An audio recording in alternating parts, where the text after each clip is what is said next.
All right, let's try and picture this, okay? Tuesday evening, the sun setting over Jerusalem, that golden light hitting the temple. And you're there with Jesus and his disciples. It's their last week together. You can just feel this sense of like urgency, you know? And Jesus uses this moment to share a prophecy. But it's not just any prophecy, it's a big one. He talks about the destruction of Jerusalem, Right. and he talks about his own return. Wow. Yeah, like, whoa. Heavy stuff.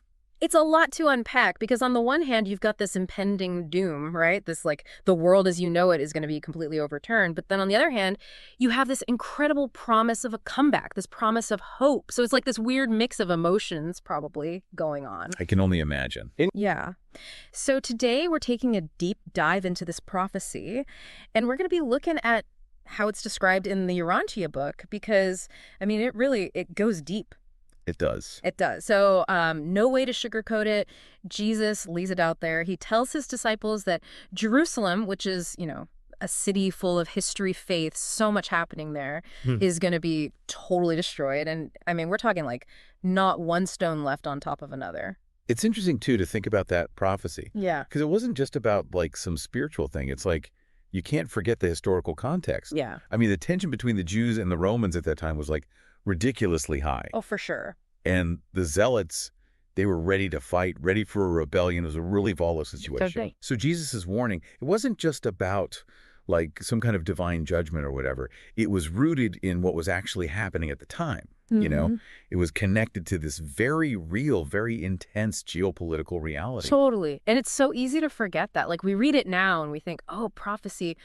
But this was rooted in very real stuff that was happening at the time. Yeah. And sure enough, a few decades later, in 70 AD, the Romans, they lay siege to Jerusalem. And the destruction, I mean, it was just massive, absolutely devastating. Yeah, it's hard to even imagine. But you know what I think is really interesting? It's that Jesus, he doesn't just like drop this bombshell and then walk away, right? Like he gives his disciples a plan. He's like, look, when you see this stuff starting to go down, when you see these armies coming, you get out of the city, head for the hills. And guess what?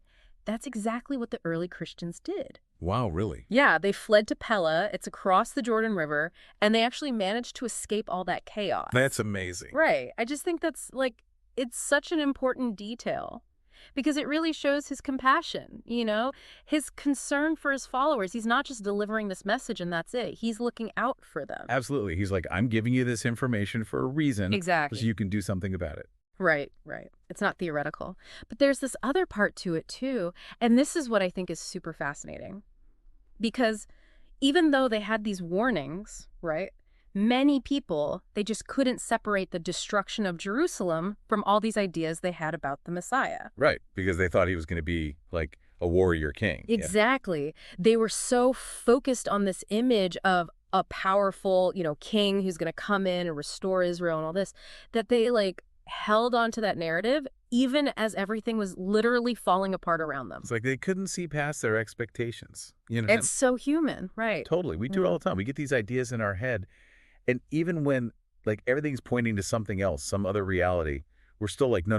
This is how it's going to be. Like, my mind's made up. Don't confuse me with the facts. Yeah, exactly. Which kind of brings us to the second part of this whole prophecy thing, right? The whole like Jesus is coming back part. Right, because it's not all like fire and brimstone. Yeah. It's almost like he's saying, okay, yeah, things are going to be rough for a bit there, but like, don't worry. Hang on. Yeah, I gotcha. I'm coming back. Exactly. Like what a powerful, I mean, talk about a message of hope, right? Absolutely. Especially given what they were about to go through. In that moment. Yeah. I mean, could you imagine like being one of those disciples? Yeah. Your whole world is about to be like flipped upside down. Yeah. And you hear that. That promise. Yeah. Yeah. No, I mean, I can see why they like clung to those words. Oh, absolutely. Generations after them too. For sure. But it's that weaving together of the destruction and the return, right? That makes it so like interesting and complicated at the same time. Totally. Yeah. Because you can't have one without the other. Exactly. Like the fall of Jerusalem and the second coming, they became like so intertwined that it's almost like you couldn't even discuss them separately. Right. And it's interesting how these ideas, they just keep popping up, you know, throughout history. Oh, yeah. Like think about how many times have you heard about like, you know, the end of the world, the apocalypse. Oh, yeah. It's like a Tuesday. Right. It's this recurring theme, right? Yeah. And so often those predictions are tied to, like, specific interpretations of prophecy. Right, like we were talking about with the destruction of Jerusalem. Exactly. But, like, they don't always pan out, do they? No, not always. Sometimes it's a big swing and a miss. Yeah. For sure. Yeah. And sometimes they can even lead to, like, fear and misunderstanding. Oh, absolutely. Which is why I think it's so important to look at these prophecies through different lenses. You know? Try to consider what the deeper meaning is. Yeah. Beyond the surface level. Yeah, get a little nuance in there. Exactly. And speaking of nuance, I actually found something really interesting in the Urantia book. Oh, yeah? That I wanted to bring up. So it kind of hints that the Gospel of Matthew, where this prophecy is also talked about, right, might have been, like, shaped by people who came later. Oh, interesting. Like later interpretations and writings, as they were trying to make sense of what happened. So it's like playing telephone with history, right? Yes. The message changes just a little bit. It's like a game of historical telephone. And each time you tell it, it changes just a little bit. Yeah, it gets warped a little. Yeah. Which is why, I mean, it just shows how important it is to, like, go back to the source material as much as you can. 100%. And try to figure out, like, what was actually being said. Was the original message? Yeah, what were they actually trying to get across? Totally. So I think, like, let's cut through all the noise. Yeah, let's get to the heart of it. Even if we don't know exactly when or how Jesus is coming back, right, there's this really clear message about how his followers should be living in the now. Right now, like in this moment. Right, yeah, like how should we be living our lives today? Yes, exactly. And that message, I think, is so beautifully illustrated in that parable of the talents. Remember that? Oh, the parable of the talents. Yeah. It's a classic. Oh. For a reason. Like, it's so simple. It's so simple. But it's so powerful. But it's so powerful. It really is. Just as a quick reminder for everyone, it's a story about a master who gives his servants different amounts of money, right? Right. Or talent. Right, talent. Before he goes on a trip. And then when he comes back, he judges them. Yeah. Not on how much money they made. Right. But how they used what he gave them. It's about, like, did you use it? Did you do something with it? Exactly. And it's important to remember, like, this parable, it's not just about money. No. Right. It's about anything you've been given in life. Yes. Your time, your actual skills, your passions. The resources you have available. Resources, anything. Your talents. Yeah, your talents, exactly. It's about how we use those gifts, right? Yes. How we invest them in the world around us. And that is such a good point, I think, especially thinking about it within the context of this whole prophecy. 100%. Right. It's like Jesus is saying, yeah, okay, like, big things, they might be coming. Yeah. But, like, don't lose sight of what you can do right now. This very minute. Yeah, don't just be sitting around, like, twiddling your thumbs waiting for this thing to happen. Right. Like, take what you've been given and, like, do something with it. Make something of it. Make something of it. Exactly. And I think what's so fascinating is how this parable, like, directly connects back to the disciples' mission, right? Totally. Like, they were literally given these teachings of Jesus. Yeah. Like, this was the good stuff. Yeah. This was the essence of it. Yeah.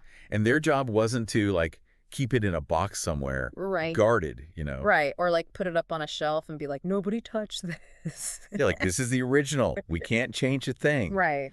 No, they were supposed to use it. Yeah. Share it. Let it evolve. Yeah. Like, get it out there. Get it out there. Let it do its thing. Exactly. Be active participants in it. 100%. Don't be a bystander. Yeah. You know, get in the game. Yeah, get your hands dirty. Exactly. And that's such a powerful message for all of us, right? Yeah. But before we get too far down that road, okay, let's circle back to the second coming thing. Okay.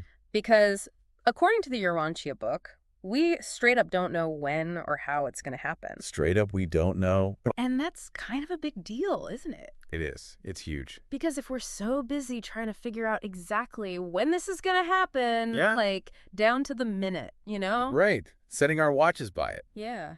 We miss the whole point of everything else he was saying. 100%. It's like, okay, so you know when the train's coming, so what? Exactly. Are you just going to sit there on the platform and not even, like, look at the scenery? It's like those people who just sleep through, like, the entire plane ride. Yes, exactly. You're missing the whole point of the journey. Right. It's about the journey, not the destination. And there's this really interesting point in the Urantia book that I got to bring it up. Okay. Because it says that even though we don't know the when or the how of the second coming, it says that our planet Urantia holds a very special significance. Oh, for sure. And in fact, there's this one line I wanted to read. It says, Urantia will eternally be one of the 7 nativity spheres of Michael. Okay. That's pretty intense. Right. So bear with me because I know this sounds kind of out there, but basically what it's saying is that Earth is one of only 7 planets where these specific types of divine beings, like Michael, Right. choose to be born and experience life as we know it. Which, I don't know, I think that's wild. It makes me think maybe, just maybe, the second coming, it's not this one-time event. Right. This big kaboom, Jesus is back. Yeah. Maybe it's way bigger than that. Maybe it's something that unfolds over time Like that. in ways that we might not even recognize. Absolutely. It's a process. Yes, exactly. It's this ongoing thing. And Right. so maybe instead of asking when he's coming back, maybe the question is how can we embody his teachings now? Right here, right now.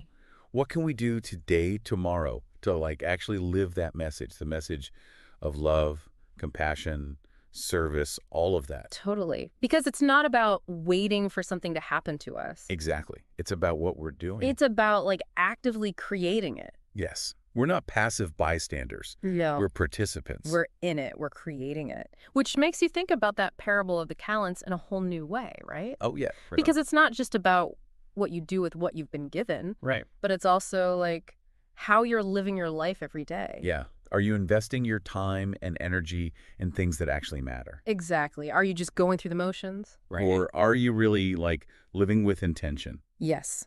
Intention is everything. It really is. So as we wrap up this deep dive, I think that's what I want to leave everyone with. It's not about predicting the future, right? No, we're not fortune tellers. But it's about creating it, actively creating a present and a future that reflects all of those things that Jesus embodied. Compassion, service, and of course, love. Love, the most important thing. The big one, always. Absolutely. So to everyone listening, what talent are you being called to invest in right now? Yes. What small act of love or kindness or even just service, Yeah. What can you offer the world today? Just something to think about. So until next time, keep asking those questions, keep exploring, and keep diving deep.